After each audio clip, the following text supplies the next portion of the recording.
Okay, Vishal. Vishal ji, you are not audible. Thanks to all of you. You are not audible, I'm not Sandeep ji. audible? मैंने आपको unmute कर दिया पर आप audible नहीं हो. You can't hear me now?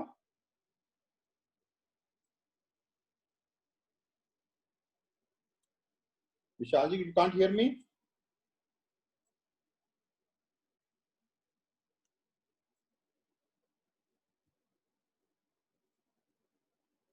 ठीक है भैया, आ रही है अब आवाज. मेरे एंड पे कोई प्रॉब्लम थी. It's fine now. You can start. हाँ, सिर्फ तुम्हें आवाज नहीं आ रही थी. Okay. So we'll start with the topic. Vishal ji, first of all, I'm thankful to all of you that you people are here and you have preferred me instead of Nirmala Sitharaman, who is going to give you 20 lakh crore, whereas I'm not going to give you anything. Rather, I'm going to tax you a little further. So taxation, as we all understand, is a kind of burden. No, this is a normally understood as to be a compulsory extraction of money. Under the Indian Constitution, we have two types of taxes. One, we can categorize this as direct tax. One of the most common taxes we all pay is the income tax, which is one of the direct taxes. Then we have the corporate tax, which is the kind of income tax which is paid by the companies. Then you have property tax, which is also direct tax, which is paid to the state government. Then you have gift tax, wealth tax, all those small taxes. So primarily the direct tax is income tax, and secondly the property tax, which we are probably conversant with. Then there is a second set of taxation under the constitutional scheme, that is the indirect tax. Indirect tax is a tax which you can collect from others. Direct tax, income tax, you are not going to collect from somebody. You can't say that I have 1 lakh of income, so whatever tax is to be paid, that I will collect from somebody. Indirect tax is a tax which the person who is paying can collect it further from another person. So if you go to a shop, purchase a television set for 10,000 rupees, this is a tax of 10,000. So GST, earlier it was VAT. You collect that tax and then you pay it to the government. So the shopkeeper who has paid tax to the government is further passing this on to the customer. So tax is collected from the customer and then further paid to the government. So that's called indirect tax. We all have been paying this indirect tax through our life on many occasions in different ways. One of the most common tax which we have always paid is the tax on the sale of goods, that is called sales tax and VAT. Now this has been, of course, shifted to GST. Besides that, when we go to cinema hall, watch movie, then we pay entertainment tax. That's another tax which is indirect tax. A factory owner, the manufacturer, the big industries, they are all manufacturing the goods. A tax is imposed on the manufacturing of those goods. That's called excise duty. Of course, liquor is not there because excise duty on liquor is collected by the state government on the distilleries, on the manufacturing, on the bottling of liquor. Then you have had the luxury tax. Certain things, certain places you were paying luxury tax. Then you had octroi or entry tax. When the goods would come to the state, then you had the entry tax. And if you are importing goods from outside the country, there is a custom duty there. That custom duty is still there. Even after GST, that custom duty is still there. Then we had the anti-dumping duty. Government in certain ways can take measure to discourage import of certain goods, which is called anti-dumping. If they presume that some of the countries or some of the persons are trying to dump certain goods in the country, then they can enhance the duty. That's called anti-dumping duty, to discourage the import of those goods. Prohibition is one part, anti-dumping is another. Like plastic goods, though they had been subjected to anti-dumping duty for very long. If you are going to import those goods, besides custom duty, besides the countervailing duty and other duties which you are paying, you were bound to pay certain anti-dumping duty also, and those were like very, very high. Besides that, if we have traveled by buses and all, then there is a passenger tax which is collected. Now, all these taxes which are indirect tax, I'm mainly concentrating on the indirect tax today. All these taxes which we have been talking about, the indirect taxes, then there is a further vertical division of powers between the union government and the central government, union government and the state government, which of course is contained in list 1 and list 2 of schedule 7. We all know that these are the powers which have been conferred upon two types of governments under the Constitution, Article 245, 246. The union government had the power to impose excise duty, the tax on the production of goods except alcoholic liquor for consumption. Then they had the power to impose tax on the import of goods in the shape of customs duty. Then in 1994, Manmohan Singh for the first time had brought in another category of taxes, that was a tax on services, which we normally call as service tax. That service tax, there was no separate entry under the Constitution. Later on, it was introduced in the shape of 92C. The central government had been imposing this service tax for a very long time. Under entry 97, the residual powers of union government to impose that tax. State governments had been imposing sales tax, luxury tax, entertainment tax, octroi, entry tax, passenger goods tax, land tax, and all those taxes they had been collecting. Now, whenever these taxes were being imposed, what was the need to bring GST? When the central government legislation would impose tax, the person who has imported raw material from abroad, he'll pay basic custom duty. Besides that, he used to pay a duty which was equivalent to the duty leviable on those goods if those are manufactured in the country, like countervailing duty, excise duty. So that was over and above the basic custom duty which was being paid. Then there was another duty which was called SAD, special duty, which was in the shape of equivalent levy of VAT. So all these duties were being paid by an importer when he would import the goods.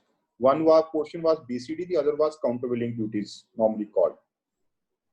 Then when he brings those goods, the raw material within his premises for manufacture of final products or manufacture of further goods, then all those goods, once those finished goods are ready, then these are all subjected to excise duty. That was another tax which was paid by them, the manufacturer. Now, when these goods are further sold, when the manufactured goods are sold, I'm assuming that these goods are further sold to another trader or another manufacturer or another person who is a registered dealer, and not to the customer, not to the consumer of the goods. When the goods are sold to these persons, then a tax in the shape of VAT or the sales tax was being levied. That tax which was collected by them, if the purchaser happens to be in the same state, it was a VAT. If he happens to be another state, then it was a central sales tax, because then the goods would move from one state to another. Now, when these goods are bought by a trader for further sale to consumers like us, he has already paid maybe custom duties. The goods have already been burdened with custom duties. Then the goods have been burdened with excise duty. The goods might have been burdened with central sales tax, and goods might have been burdened with the local VAT. Now, when he further sells these goods, he is required under the law to charge tax from the consumer, from the ultimate customer. And whatever tax he had already paid, except for the tax which he has paid within the state, he would not get any benefit of that. Meaning thereby, there was a tax on tax, which in the legal terminology we call cascading effect of taxes.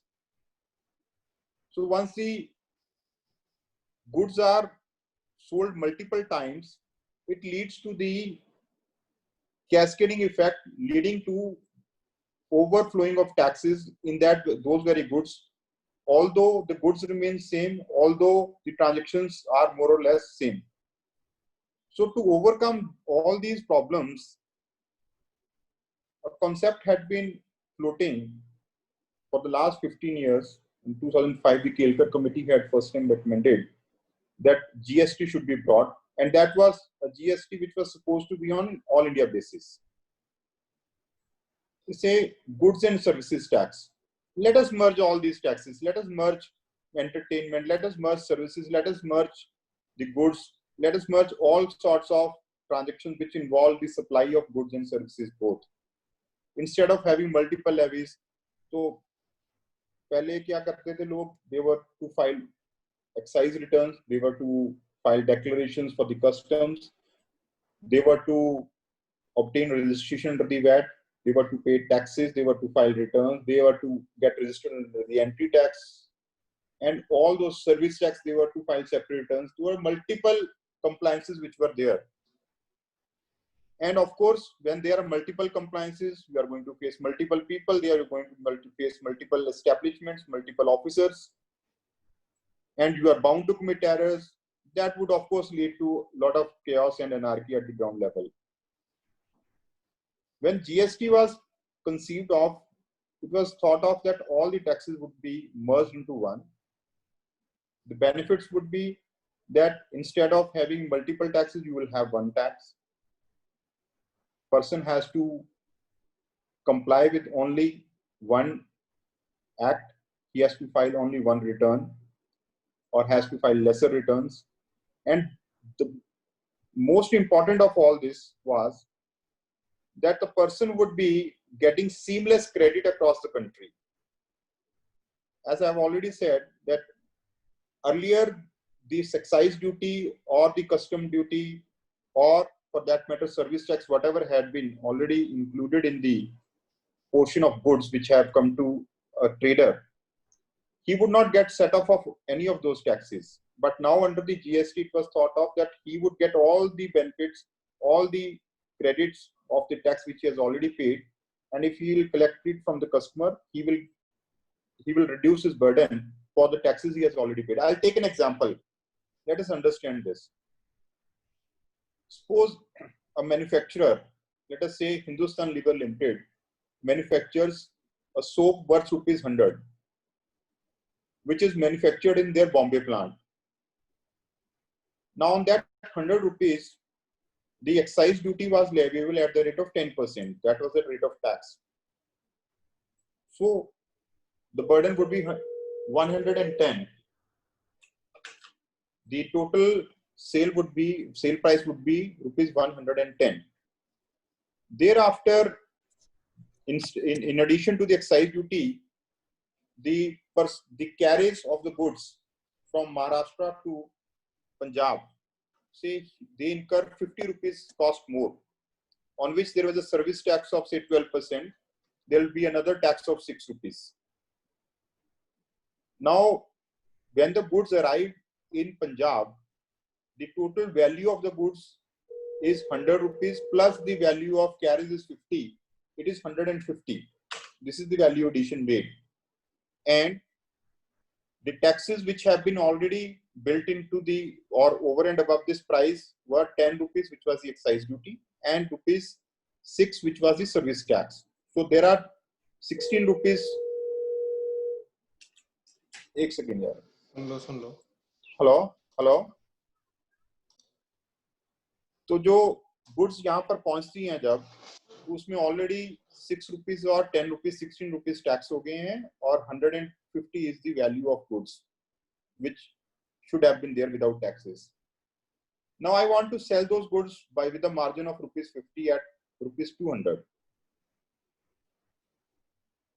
Under the earlier regime, उन 200 रुपए के ऊपर, if the rate of tax under the VAT is 10%, then I will charge 20 rupees as tax. So it will become 220, which I will charge from the customer.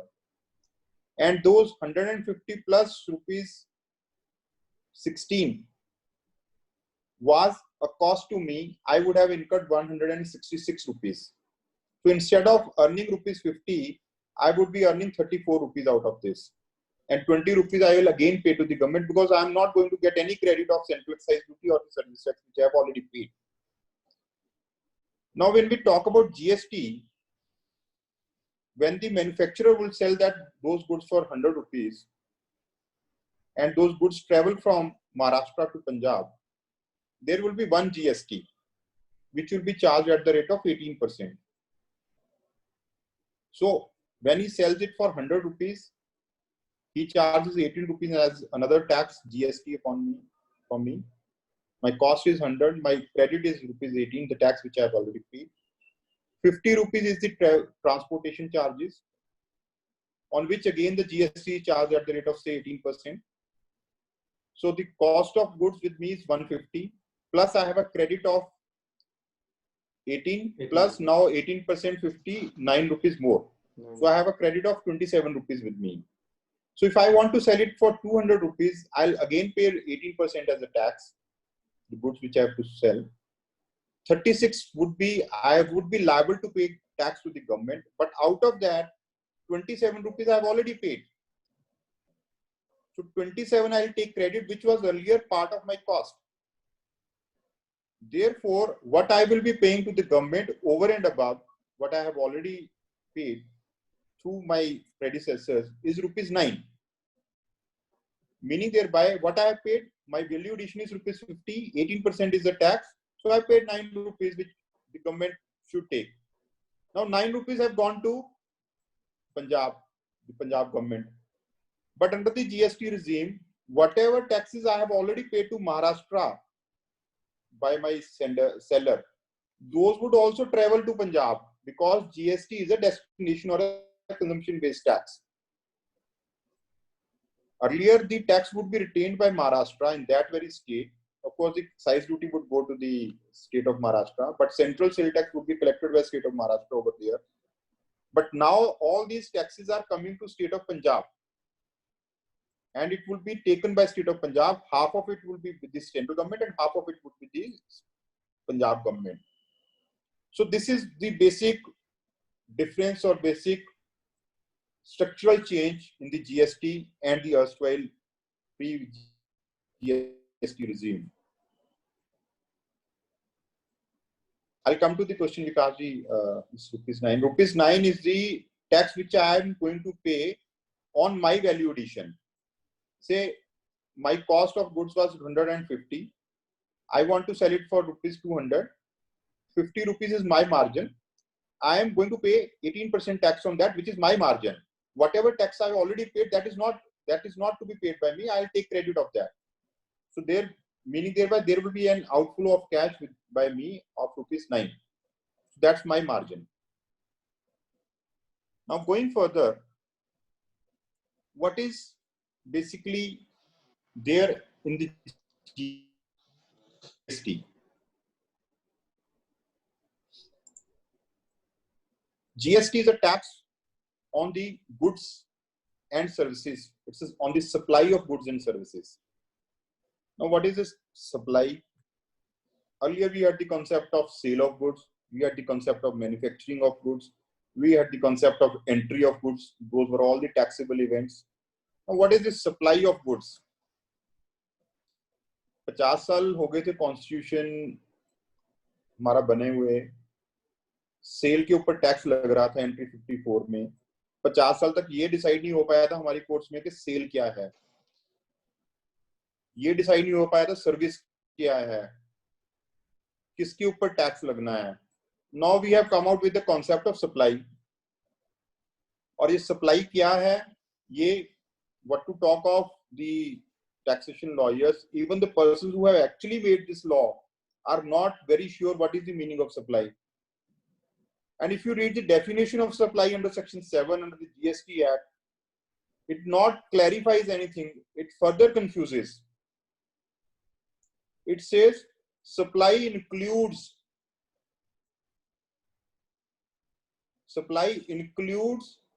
the sale, the exchange, the barter, so and so forth, and then says it also includes those transactions which are mentioned in schedule 2, but it does not exclude or does not circumscribe the scope of supply. So if you, even if you don't fall under those three categories which are mentioned in the section 7, you can still be brought within the definition of supply. And then we want that there should be a clarity in the law, and it is a good and simple tax. Unfortunately, it is neither good nor simple nor tax. Tax, of course, it is. It's not GST as it was projected. Now, tax is on the supply of goods and services. अब हमने पहले बड़ी लंबी बातें कर ली कि goods के ऊपर टैक्स लगता था, सर्विसेज के ऊपर टैक्स लगता था. इस बारे में झगड़े हो रहे थे कि कौन सी ट्रांजैक्शन गुड्स हैं, कौन सी ट्रांजैक्शन सर्विसेज हैं, और कौन सी ट्रांजैक्शंस के ऊपर दोनों लगने हैं, कौन सी ट्रांजैक्शंस पे दोनों नहीं लगने, किस पोर्शन पे लगने हैं, एंड सो फोर्थ. हमने जब जीएसटी आया तो कंसीव करा कि गुड्स एंड सर्विसेज का जो डिफरेंस है वो खत्म हो जाएगा. It will be a GST, a transaction will take place, you will charge tax on it. It's end of the matter. अब पहले क्या था, एक रेस्टोरेंट की ट्रांजैक्शन थी, हम लोग होटल में खाना खाने जा रहे हैं. अब वहां पर जब गए तो उसने हमारे से 500 रुपए का बिल हमारे खाने के ऊपर लगाया. उसके ऊपर टैक्स लगता था उन दिनों में. If you remember, there the tax used to be separated. VAT भी लगाते थे और सर्विस टैक्स भी लगाते थे.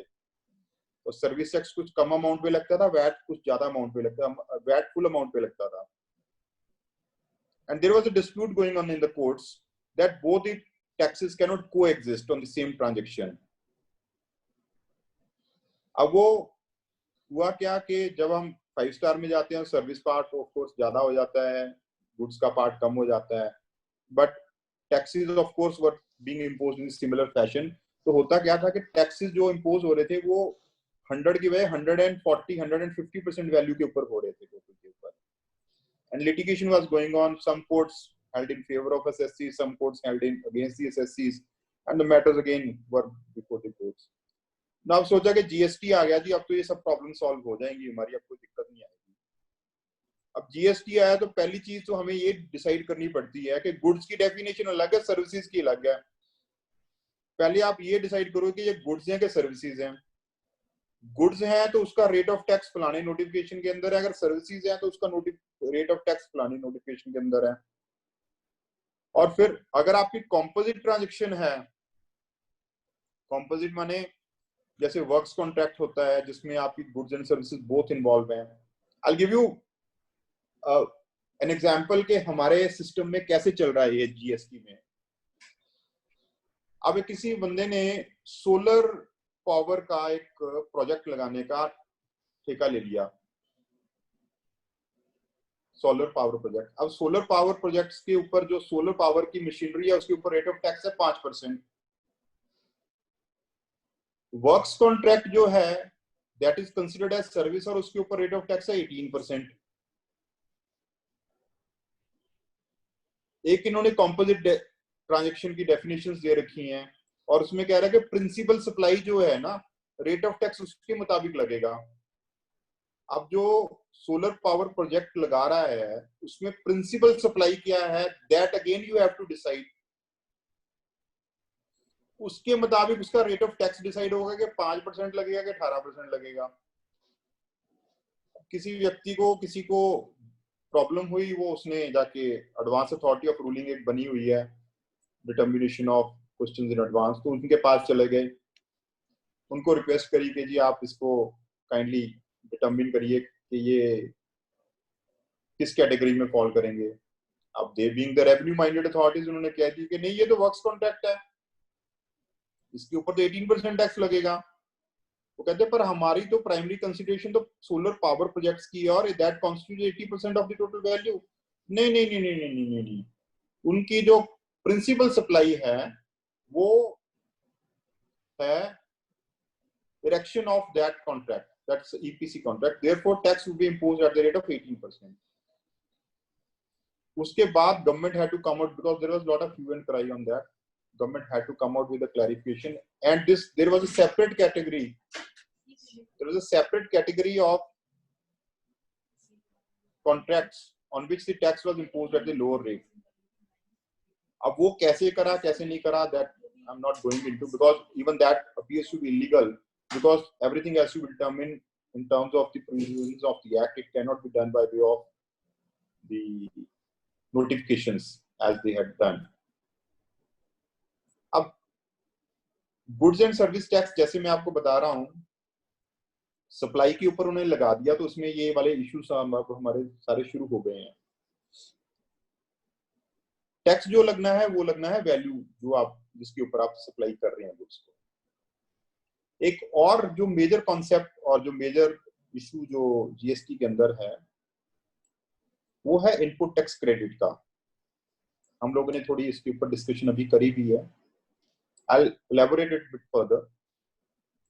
Input tax credit क्या है? Because that's one of the most valuable right of a person who is covered under the regime of GST. ITC is the tax which you have paid to your seller at the time of purchase of goods or at the time of supply of services to you. So the moment you purchase it, the moment you receive the services, it accrues to you. But जैसे कि हमारे law में exceptions हैं, in certain transactions this ITC is not available. वो कौन सी हैं ITC जिन पे available नहीं है? Suppose you are purchasing the goods for personal consumption. अब एक फैक्ट्री वाला है, उसने अपने लिए बिल्डिंग बनानी है या उसने चेयर्स खरीदी हैं अपने ऑफिस के लिए for personal consumption for anything. He is not entitled, he is going to use for himself, he is not entitled, so he that input tax will not accrue as a credit to him. तो वो जब हम purchase करते हैं उसी time पर accrue नहीं होगा, उसी टाइम पर उसको मिलेगा नहीं. But besides that, more or less, in case you are purchasing the goods or you are using the services, it accrues to you as input tax credit. There are certain, of course, if you are going to have catering services, if you're going to have LIC and all that, those are not covered under the for the purposes of ITC. अब आपको एक बार ITC आ गया है, उस ITC को आप use कर सकते हो. उस यूज करने में आगे फर्दर कंडीशंस हैं. आईटीसी तो बन गया आपका, एक बार आपने परचेज कर लिया. एक तो था कि आपको थ्रेशोल्ड पर ही आईटीसी नहीं मिलेगा, that's over. Then you cross that threshold, you go on to the next step. How do you utilise that ITC? Suppose आपने कोई गुड्स परचेज करी हैं और उन गुड्स को आपने यूज करा है further manufacturing of final goods और फिनिश गुड्स जो कि एग्जम्प्टेड हैं, जिनके ऊपर कोई टैक्स नहीं है. एक सेकंड, एक कॉल आ रही है यार. हेलो. हाँ जी हाँ जी. हाँ जी. तो आईटीसी जब आप यूज करते हैं, अगर आप उसको एग्जम्प्टेड गुड्स में फर्दर यूज कर लेते हैं जो आपने आइटम्स परचेज करी हैं, तो आपको आईटीसी वो रिवर्स करना पड़ेगा. वो आप ITC you can't keep it, you have to reverse it. I will take an example. Suppose you have purchased certain goods, you are a rice and flour mill, आपने ट्रक से goods मंगवाई हैं या आपने मशीनरी परचेज करी है या आपने कुछ रॉ मटेरियल परचेज करा उसमें यूज करने के लिए, but eventually you are selling those goods which are exempted because rice, unbranded rice जो है वो टैक्स फ्री है, फ्लावर मिल में जो आटा है वो टैक्स फ्री है. तो उस केस में जो भी आप आइटम परचेज करते हो तो आपको उसका रिवर्सल करना पड़ेगा आईटीसी. आपको मिल तो गया था पर आपको रिवर्स करना पड़ेगा. Second category of persons would be जो लोग गुड्स को एक्सपोर्ट करते हैं, जो एक्सपोर्ट ऑफ सर्विसेज करते हैं. उन लोगों को गवर्नमेंट कह रही है कि हम आपको फुल आईटीसी का रिफंड दे देंगे जितना आपका आईटीसी बन रहा है. The idea is that the export should not be burdened with taxes.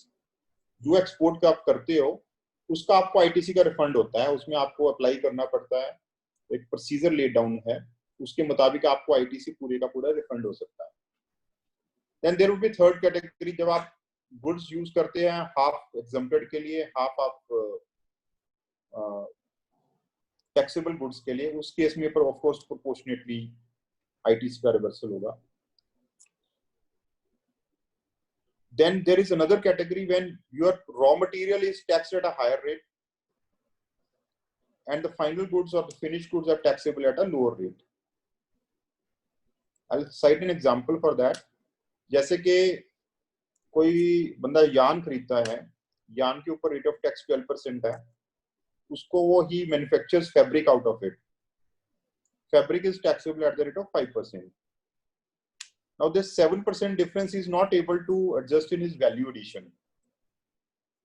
So therefore, government has provided that he will be entitled for refund of the 7% because government is interested in collecting taxes on the final goods or the finished goods or the goods which are to be used by the consumer, ultimately customer. So whatever taxes are in between, those are to be refunded to him. There's a proper procedure laid down, of course, for that. अब इस tax की calculation हम लोग कर लेते हैं कि ये हमारा आउटपुट टैक्स है जो हमारी सेल के ऊपर या सप्लाई के ऊपर बन रहा है, उसमें से हम माइनस कर लेते हैं जो भी इनपुट टैक्स क्रेडिट हमें of course subject to the division of law, जो हमारा बैलेंस बच जाता है वो हम लोग टैक्स को पे करते हैं. This is the basic concept of GST, the fundamental or the primary aspect of GST. अब इसमें हमें जो मेन प्रॉब्लम्स जो हम लोग फेस कर रहे हैं, those I will also share with you, and you being practicing on the high court, and quite a few of us are working on the criminal side, and you may have come across those cases relating to the ITC where the arrests have been made. I'll briefly touch that aspect. अब होता क्या है कि ITC जो है वो एक credit है, वो एक बहुत वैल्यूएबल राइट है. उस राइट को बहुत मिसयूज करा जाता है. मिसयूज कैसे करा जाता है कि एक चेन बना दी जाती है of the transactions from A to B to C to D to E to F to G to H and so on and so forth. उस चेन में जब तक वो गुड्स पहुंचती हैं I के पास या K के पास, उसको नहीं पता ये गुड्स कहां से ट्रेवल होके आई हैं, because he is concerned with his immediate predecessor. अब वो उस चेन के दौरान किसी भी एक बंदे ने डिफॉल्ट करा है, the law says you will not get credit of that. अब वो बंदा कहता है कि मुझे कैसे पता चलेगा इस बात का कि उसने टैक्स दिया या नहीं दिया. I'll take a very raw example for that. You go and purchase a car worth rupees 10 lakhs from Krishna Automobiles in Chandigarh. You pay 10 lakh as the cost of the car, and then you pay another 12 lakhs, say 12% is the tax, and pay 1,20,000 as tax to him. He issues you a bill. You bring the car, you bring the bill here. 15 दिन बाद आपके पीछे पीछे tax वाले एक notice काट देते हैं कि जी कृष्णा ऑटोमोबाइल टैक्स दे नहीं रहे हैं, जो आपने 1,20,000 रुपया कह रहे हो ना, उसने दिया नहीं, आप दो हमें. आप कह रहे हो भैया मैंने तो 1,20,000 दे दिया उसको, and this is the evidence, this is the proof, this is the bill he has issued. but नहीं, nothing doing. उसने 1,20,000 नहीं दिया, लॉ कहता है हमारे पास पैसे नहीं है, हम तो आपसे लेंगे. Now this very proposition had gone to our High Court,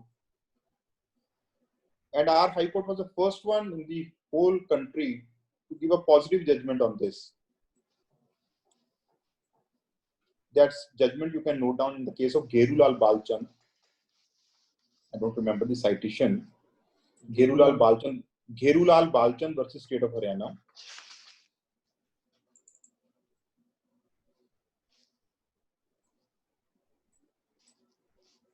Which year? This came in the year 2011. एक second में I'll give you the citation also. तब तो GST था 2011 में, तो GST ना VAT था. Principles वही हैं, मैं आपको just giving you the concept. Gherulal Balchand 2011 में आई थी. तो उस जजमेंट में उन्होंने कहा था कि you cannot hold a person guilty in the sense on a civil side, you cannot deny the input tax credit to a person unless you prove there is a connivance between the seller and the buyer. So if I have purchased goods from, say, C, and C, transaction between C and me, you cannot doubt that there is no problem with that transaction. Now to say that C has purchased it from B and B has not paid the tax, that is not correct. So therefore, unless you establish connivance between C and me, you cannot deny that credit to me. Now that judgment had been followed by almost all the high courts in the country. There was, of course, one or two divergent views, but more or less this is the proposition of law. Delhi High Court had accepted in the case of Arise India, which traveled up to Supreme Court, and SLP had been dismissed. So as of now, it is understood in the taxation circles that if there is no connivance between the seller and the buyer, then there is no problem. The ITC would approve. Now, under the GST, unfortunately, there is another aspect. Before we even go for adjudication of the fact whether the ITC is allowable or not, because earlier it used to be by way of an assessment, the notice would be issued, you will file reply, and evidence would be led, and all those things, it will go undergo the mills of appeal, etc. Now, what they do under section 69, there's a power to arrest. There's a power to arrest, and if your claim happens to be more than 5 crore, which they are saying it's doubtful, then they can simply go, they have made it non-bailable and cognizable. They would simply go and, they can simply go and arrest you. They would arrest you. I have not been able to understand till today that, of course, tax evasion has to be curbed. This strict action has to be taken. But this provision is as bold as possible. There is no protection given to the person who is accused of such crime. फिगरें बहुत बड़ी बड़ी होती हैं, फिगरों को exaggerate भी कराया जाता है, लोगों ने गलत करा भी होता है, बट अब ये 5 करोड़ की जो फिगर है, ये अब नहीं, किसी लॉ में क्लैरिटी नहीं है कि ये 5 करोड़ की फिगर कैलकुलेट कैसे होनी है. आप कहते हो टैक्स है कि 5 करोड़ का हो गया, चोरी होगी इसलिए. अब वो चोरी तो एस्टैब्लिश अभी तक नहीं हुई है, आपने किसी को नोटिस करके अभी एडजुडिकेशन ऑर्डर तो पास हुआ नहीं है. If you have reason to believe that a person has committed a fraud of 5 crores, you will go and arrest him. 5 crore जो है वो 1 साल का है, या वो 2 साल का है, या वो 5 साल का है, या वो 3 साल का है, इस बारे में कोई क्लैरिटी नहीं है. अब आप सोचो कि suppose a person has been doing business and his total ITC, which is under the doubtful, is say 4 crore 70 lakhs. So till it becomes 5 crore, he cannot be arrested because the offense is not cognizable. The officer would say, let us not do anything, let's not issue any notice to him, let us wait for him to commit offense so that it becomes 5 crores, and then I'll go and arrest him.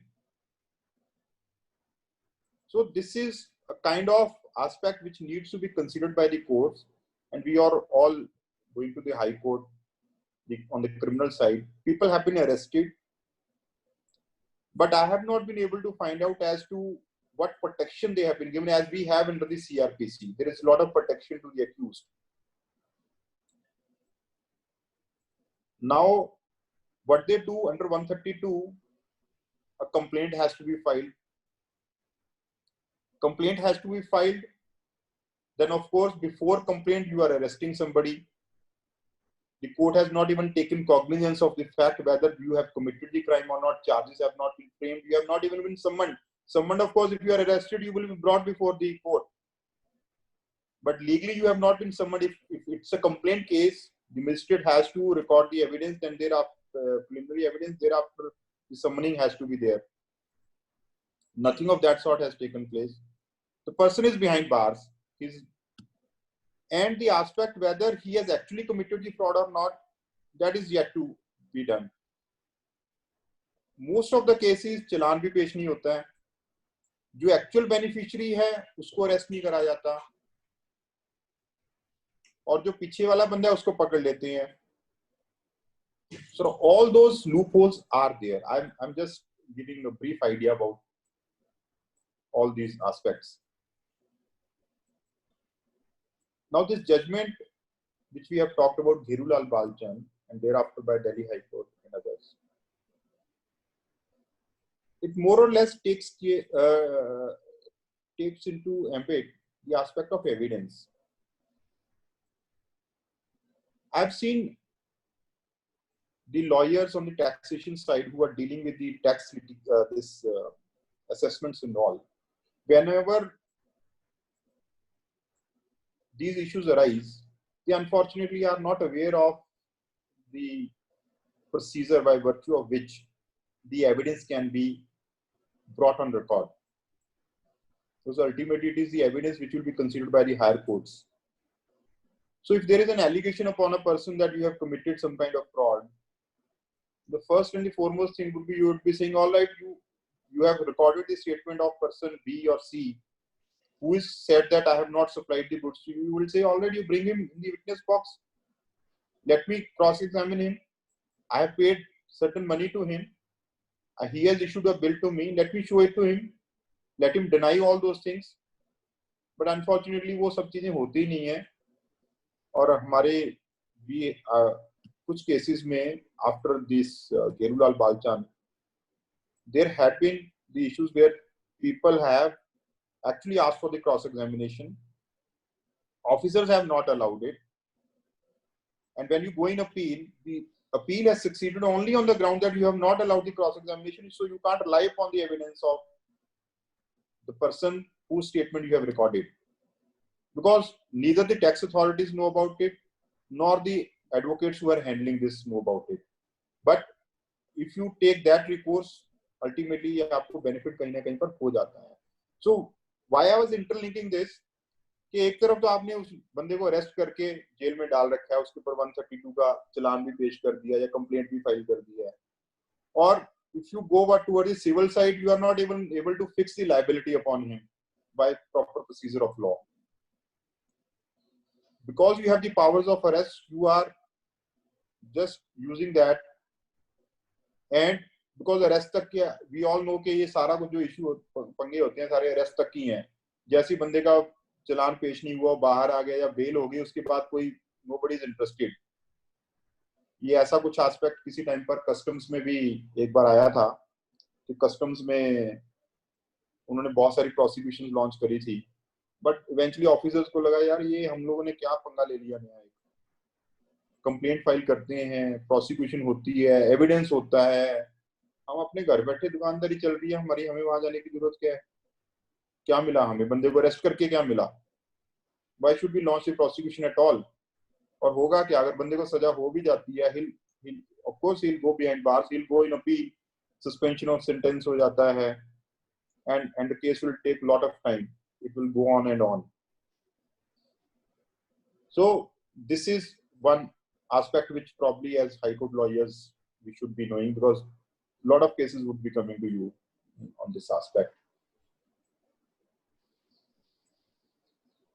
Going further, GST में एक और main problem आती है with the overlapping of powers. We had a problem earlier also. We had a problem कि जी central और state governments जो हैं, there is a overlapping of powers in a way कि वो tax central excise लग रहा है, VAT लग रहा है.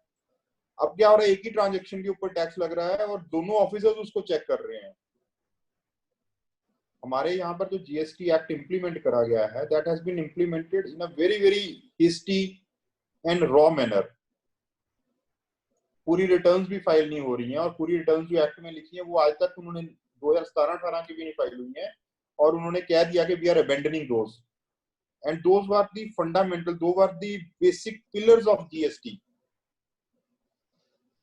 आई एम रिमाइंडेड कि किसी टाइम पर जब जीएसटी आ रहा था तो एक मोदी की ट्रंकेटेड सी एक स्पीच आ रही थी कहीं पर कि आई एम अगेंस्ट जीएसटी, जहां हमें जीएसटी नहीं चाहिए। ऑफ कोर्स वो एडिट करके सोशल मीडिया पर चल रही थी, तो I happen to see the full of it. जब फिर बीजेपी के मीडिया सेल ने भी उसको चलाया था, उसमें उन्होंने कहा था कि मोदी ने ये कहा था कि जब तक पूरा सिस्टम सेट नहीं होता, नेटवर्किंग सेट नहीं होती, सिस्टम इंटेग्रेट नहीं होता, तब तक जीएसटी नहीं लगना चाहिए। And he was right in saying so. But unfortunately जब अब हमारा जीएसटी एक्चुअल में लागू हुआ है, तब भी वही प्रॉब्लम है। हमारा सिस्टम जो है जीएसटी एंड जीएसटी नेटवर्क जिसको हम बोलते हैं, वो पूरी तरह इक्विप्ड ही नहीं है।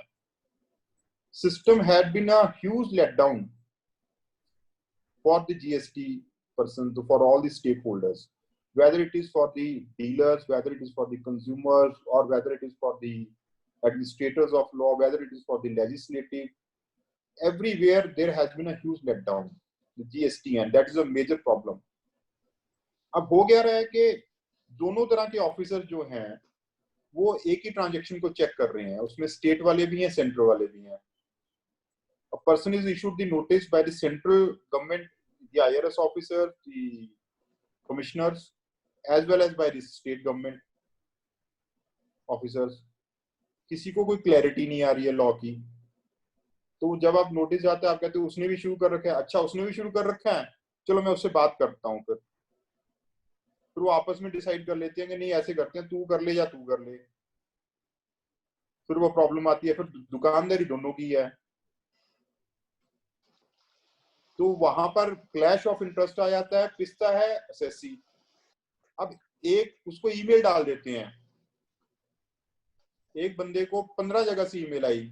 सेंट्रल गवर्नमेंट में क्या है, हमारे गोयल साहब बैठे हैं बड़े, इनको सारे एस्पेक्ट्स के बारे में बड़ा क्लियरली पता है कि एंटी इवेजन सेल्स बने होते हैं, इंटेलिजेंस विंग्स बने हुए हैं जीएसटी में, वो एक्साइज डिपार्टमेंट में थे। तो एक बंदा बैठा है कुरुक्षेत्र में, उसको नोटिस आ रहा है कुरुक्षेत्र से, उसको नोटिस आ रहा है पंचकुला से एंटी इवेजन से, उसको नोटिस आ रहा है लुधियाना से, और उसको नोटिस आ रहा है दिल्ली से, और उसको नोटिस दे रहे हैं स्टेट के टैक्स ऑफिसर्स। मेल डाल देते हैं कि आप इतनी इंफॉर्मेशन हमें दो, अगर आप इंफॉर्मेशन दे दो नहीं दोगे तो आपका नॉन कंप्लायंस हो गया। आप कितनी जगह आप इंफॉर्मेशन दे दो। आप I am giving you an example कि एक बंदे के यहाँ सर्च हुई, वहां सर्च में वो स्टेट टैक्स वाले ऑफिसर जो आए थे वो आके सामान उठा के ले गए जितना भी था।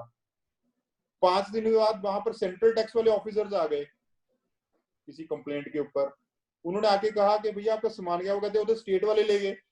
कहते अच्छा वो ले गए, चलो फिर हम, उन्होंने पंचनामा बनाया कि यहाँ कुछ नहीं मिला, हम लोग जा रहे हैं। So this is the state of affairs. Unfortunately, all those things are happening at the ground level. Of course, litigation तो इन सारी चीजों में आ रही है. The bad time for others, maybe the good times for lawyers, but not for the economy. I would say GST has been a huge letdown that way. जितना हम लोगों ने expect करा था कि smooth transition होएगी, वो नहीं हुई है. कहीं ना कहीं पर वो problem रही है. तो I will not take any further. I'll request कि किसी के questions वगैरह हैं तो I'll answer those. I will with this because time काफी हो गया है. If you want me to say further तो मैं और हाँ बोलो जी. I can start with the question. हाँ बिल्कुल विशाल जी please.